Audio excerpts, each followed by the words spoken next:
Hi, today we're going to be talking about a type of tax to correct an externality. It's called a Pigouvian tax, named after a famous economist named Pigou. There's both taxes and subsidies. It's relatively straightforward, so let's dig in. A bit of review for negative externalities. Negative externalities are when an actor imposes some cost on society. So it's when social marginal cost exceeds private marginal cost. So here you see this dotted line that's higher above. The social marginal cost is above the private marginal cost. And what means that the optimal amount of any sort of good, so the good that's associated with the externality, is going to be too high. The market's going to produce too much of something. So rather than being at Q market, we're going to want to be back at Q star. And that overproduction produces lost welfare. There's the distance between the social marginal cost and the private marginal cost is called marginal environmental damages. So those damages of the activity is what shifts up the marginal cost curve, or the social marginal cost curve. And the area between those two lines and between the two quantities, so essentially between Q star and Q market, where the social marginal cost exceeds the private marginal benefits, is the lost welfare. Sometimes we'll call that deadweight loss. But that leads us to believe that with a negative externality, there's some sort of inefficiency going on. A positive externality is largely on the benefit side. So when someone might do something when the benefits of their actions aren't entirely captured by the actor doing it, there's some social benefit that's not captured.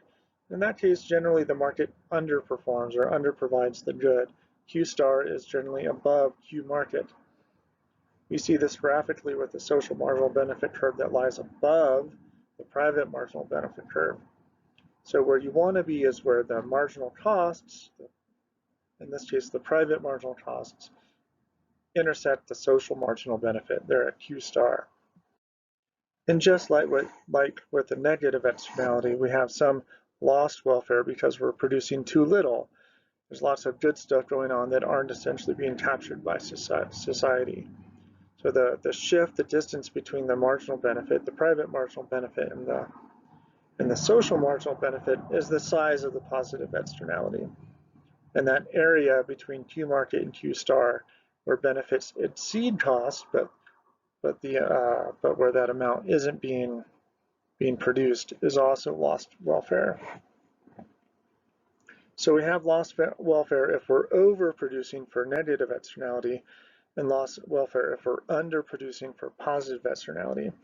And the trick is to get from Q market to Q star by incentivizing production for positive externality and restricting or penalizing production for negative externality. How do we correct this externality? There's lots of different ways. We talked about command and control earlier on. Another way is to impose some sort of fee. So if in the case of a negative externality, costs are too low, the actor doesn't bear the full cost of their action. So if they're producing power, for example, that has some pollution externality associated with it, they get the benefits of producing power and they incur the cost of producing power, but maybe there's some CO2 emissions or some pollution that's related that they don't entirely take account of. So what we'd like to do is increase the cost using a fee or a tax. So we want to impose some additional cost on the actor, the producer, so that the cost to them reflect the true social cost or the social marginal cost. How much should the tax be set at?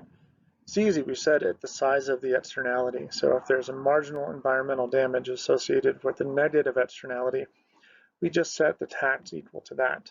In the case of a positive externality, benefits are too low, so they're not internalized. This might be the case of a neighbor that maybe shovels other people's sidewalk. They're not getting paid for that. The benefits are not necessarily internalized. Costs are too high, so we want to subsidize the good. How much do we want to subsidize the good for? Well, we want to subsidize it about this at the size of the positive externality. Let's look at this graphically. So a couple of examples before we do that. So for negative externalities, often we place taxes on gasoline. We charge park entrance fees to control congestion.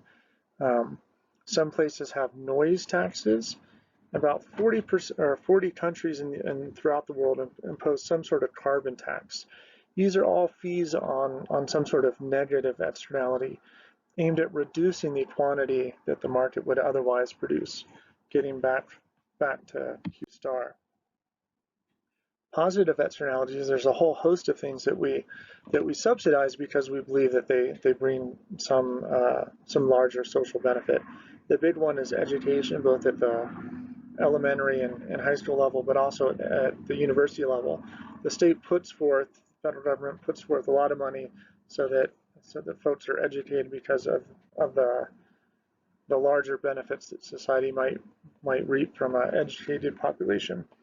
Solar panels and electric vehicles, for a lot of clean energy, we subsidize both production and the consumption. So if you buy an electric vehicle, if you buy a solar panel, often there's a lot of subsidies that go along with both of those. A few years ago, the city of Fort Collins actually had a group buy program for electric vehicles. This was an example for the Nissan Leaf. So for about a $32,000 Nissan Leaf, if you were to purchase it from this group buy program within Fort Collins, you get a tax credit of about $7,500. Colorado, on top of that, gives a tax credit of $5,000. The dealer discount, so Nissan gave an additional discount of $1,000 and a group buy discount of $3,500. So a $32,575 car in this example, you could get for as low as $15,575. Pretty substantial subsidy on essentially the benefits of electric vehicles. Pros and cons of Pigouvian taxes, so these fees associated with externalities. The pros are, one, it discourages bad behavior and encourages good behavior. In economics, it's largely about incentivizing things. We like to incentivize or align incentives so that the things that we want occur and the things that we don't are penalized. So this moves us into this world of economic efficiency. The Pigouvian taxes are highly efficient. Prices reflect the true costs of the good. So if they're adequately priced, that tax reflects the marginal environmental damage. So the cost of the good being produced reflects that true cost. That's how we define economic efficiency, when social marginal benefits equal social marginal cost, or when those costs are fully realized. Often when prices are distorted in one market, that leads to other distortions in other markets. So when we correct an externality in one, we can bring the larger efficiency in the larger economy together. So efficiency is an advantage of Pigouvian taxes. Some cons, so one reason we may not do it is, one, it's difficult to measure true costs. So if you think back at those intersections of the curves, it relies on knowing what the marginal environmental damages are at that optimal amount or along that whole sort of spectrum, so you can figure out what the optimal amount is. It's not always easy to do in practice. So measuring true costs of goods and damages or externalities is difficult. Furthermore, some of these are related to energy intensive stuff. So taxes on gasoline, taxes on energy tend to be highly regressive. And that means it falls disproportionately on poor people. Energy consumption makes up a larger portion of poor people's budgets. So if you tax energy consumption, you tax poor people. You end up taxing poor people as a percentage of their income higher than you might rich people. So this brings up some environmental justice or just equity issues in general.